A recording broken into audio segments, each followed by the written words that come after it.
Arts Center at Mercer Island High School. Welcome to our final orchestra concert of the year. So great to see so many now familiar faces, some old friends, and some new visitors. Welcome also to those of you who are joining us on the live stream.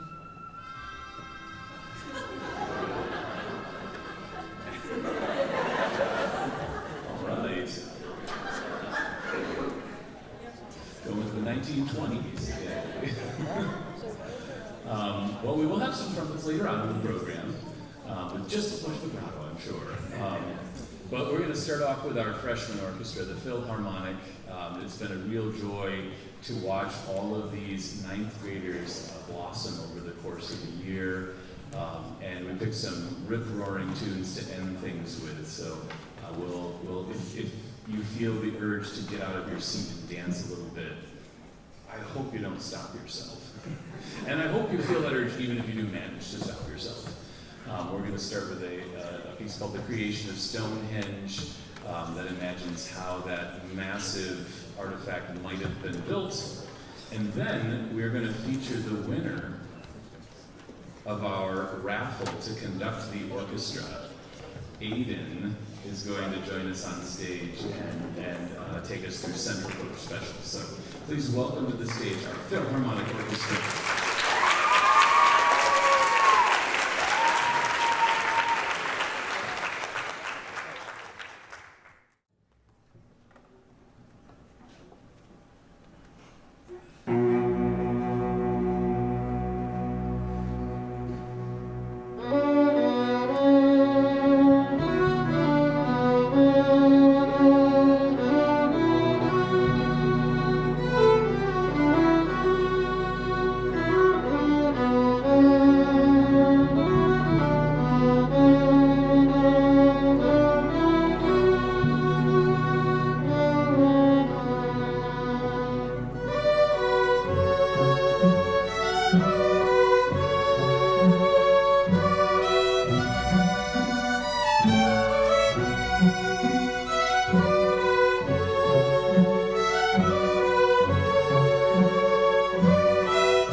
to debut.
stage Philharmonic. Oh my God! Bravo.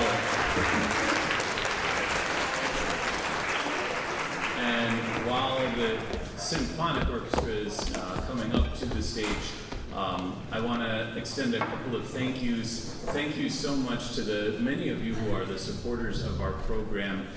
We have the Mercer Island Orchestra Boosters who make all of this stuff. Yeah, come on up. You can come while I'm talking. Who make everything that we do possible. Our trips to New York and our popsicle parties at the middle school, our concert, and our outreach to the fourth graders that we just finished doing this very afternoon. There's a lot going on. It's a big orchestra family, but it's all because of our orchestra boosters. And of course, this seamless show that you're watching right now, it's not just an accident. It's because of our wonderful AV technician, Sean Curran, who's up there in the booth. Give him a round of applause. It's up to Enrique, who greeted you at the door. It's up to our custodial staff, who have kept everything nice and clean. It's up to our drama department, who were so kind to sweep all of the fragments of neon pink feathered boa from the stage before we set up this afternoon. It's a stage that gets a lot of use. It's a district that takes care of the people who are creating art on this island. So a round of applause for all of those people.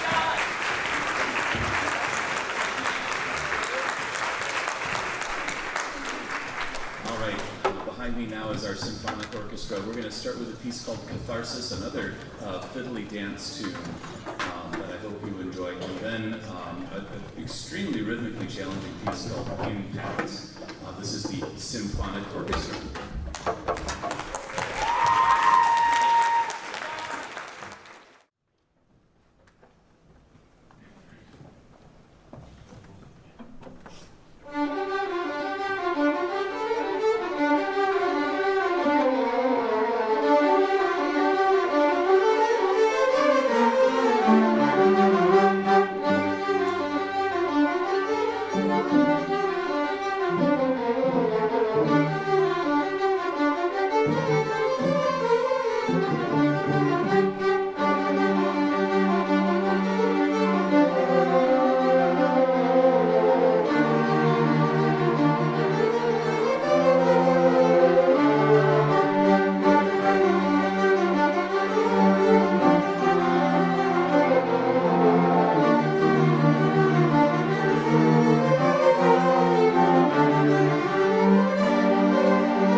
Bravo. All right. And as Symphonic exits the stage and Chamber and our winds enter the stage, I want to say a couple of words about what's happening in this portion of our concert. Over the course of each year, we take the opportunity to feature some of our students who go above and beyond what we train you to do in an orchestra program. We go above and beyond, what it takes to participate in the ensemble, and who challenge themselves with countless hours of practice outside of course, culminating in what we know as a concerto. The concerto is a feature for a single instrument that often contains some immense pyrotechnics, some crazy effects, some luscious melodies, but some things that look kind of tricky to do, and certainly are. We have 3 seniors that we're going to feature this evening, and we'll have a student introducing each of them before they come out on stage. And then we'll have a reception afterwards where, if you want to recognize them by giving them some flowers, you can come up to the stage by either of these staircases and do so. Okay? This is also a huge challenge for the ensemble. To be an accompanist is so much harder than to be the performer. To follow the momentary whims of whomever it is that is giving the solo. To be flexible in the moment when they decide to take something just that 5% faster, to still be just as together. And we're also running against a school schedule that is difficult this time of the year, to say the least, for everyone. We just had a week of SBAC testing, 2 weeks of AP testing before that, makeup tests for each and every one of those things. We also had trips and tours, and our choir, for instance, just left to go to Vancouver this evening. One of our musicians just came back from playing golf in Spokane. We're just left, right, and center here. And I don't know if anyone's more busy than our compatriots in the band program, who've had just an insane schedule. So for them to be able to join us on literally 3 rehearsals, on some pieces that require some real advanced musicianship to follow, I am so proud of what every person in each of these ensembles that you've already heard, and in the one that you're about to hear, what each of them has done, and what they've done to support each other and to magnify what each other are capable of. So our very first performer of tonight is Leyna Kitahama. Leyna will be performing Dvorak's Cello Concerto in B minor. She will be playing the first movement. Leyna is a talented musician, and she's a role model to a lot of the younger musicians. like me. She is also someone who I can always talk to, and she always makes me smile because she radiates so much positivity. Please enjoy this wonderful performance from Leyna Kitahama.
for you, Leyna. Yay!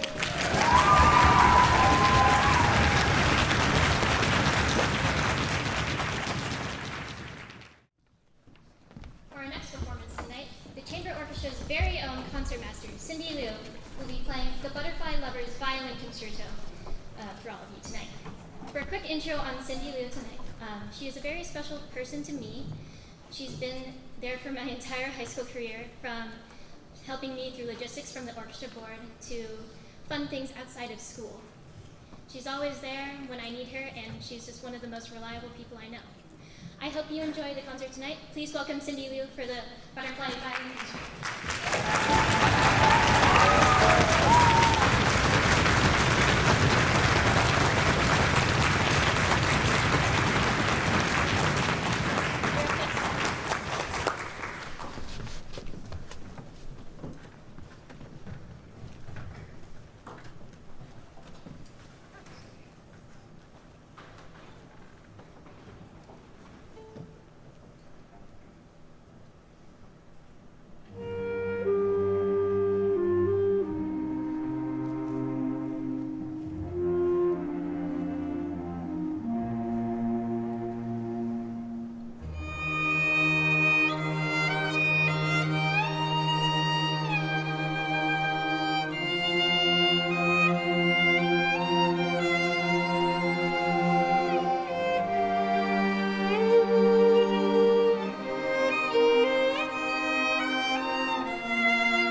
have our very own BISO principal cellist playing.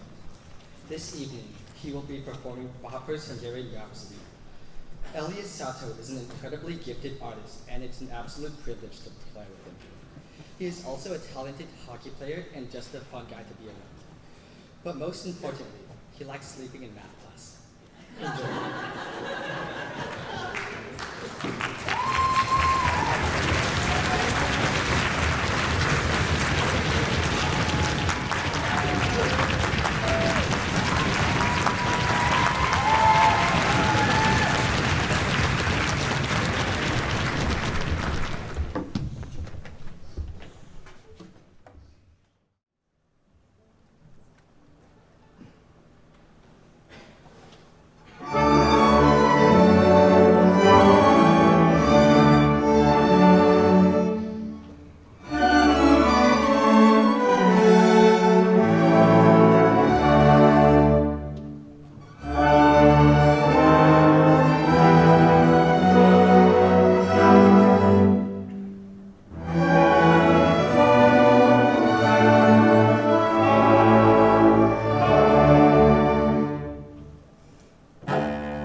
How about a round of applause for our ensemble?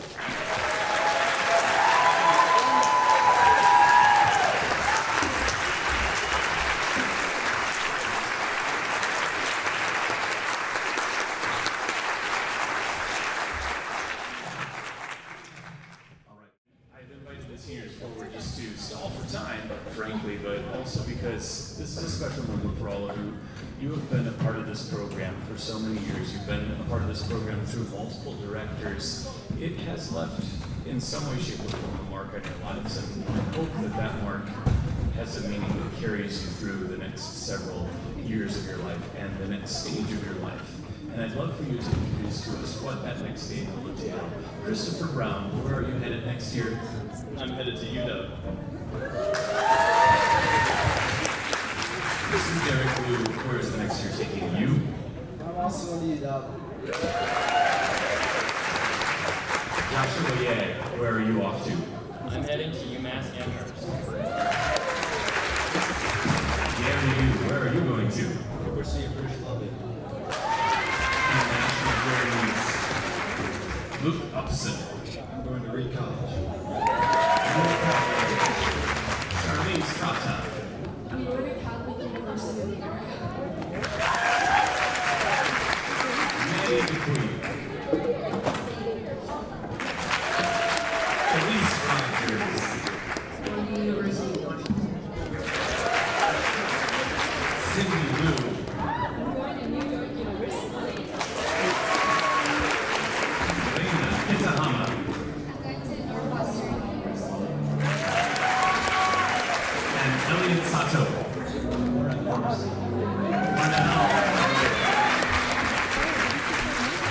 Congratulations to our seniors. Thank you so much for being a part of this program, and thank you also for being a part of my life.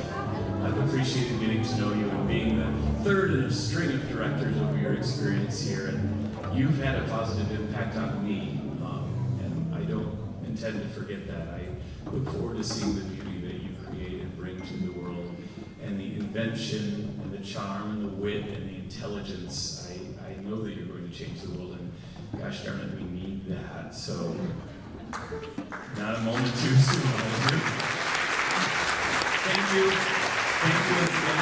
I'll put that behind the curtain as we prepare to say a fond farewell to our seniors, to the year 24, 25, to all of the experiences that we've had leading